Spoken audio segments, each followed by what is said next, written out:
मंडळी, महादेवाच्या मंदिरात शिवपिंडीचं थेट दर्शन न घेता नंदीच्या शिंगातून दर्शन घेण्याचा नियम तुम्हाला माहीत आहे का? हा नियम उगाचच नाही, तर यामागे शास्त्रीय कारण आहे. याला शृंग दर्शन असं म्हणतात. पण ते कसं करावं?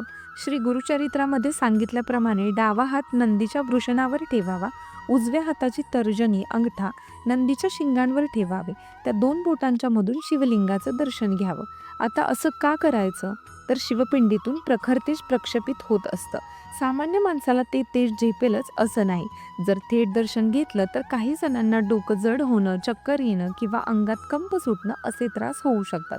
शृंगदर्शन घेतल्याने नंदीच्या शिंगांमधून येणारं सौम्य तेज आपल्या शरीरात प्रवेश करतं आणि आपल्या रज तम दोषाचं शुद्धीकरण होतं असं म्हणतात. नंदीच्या वृषणाला हात लावणं म्हणजे कामवासनेवर संयम ठेवणे असं प्रतीक आहे.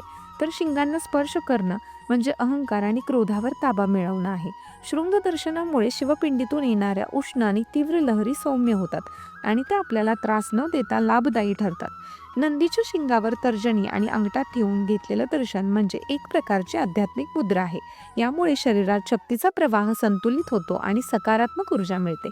शिवाचं दर्शन घेणं ही भक्तांसाठी आनंदाची गोष्ट असली तरी त्यासाठी शास्त्र सांगतं तसं योग्य पद्धतीनं दर्शन घ्यावं, म्हणजे त्याचा पूर्ण लाभ आपल्याला होतो आणि आपल्याला कोणत्याही प्रकारचा त्रास होत नाही असं सांगितलं जातं.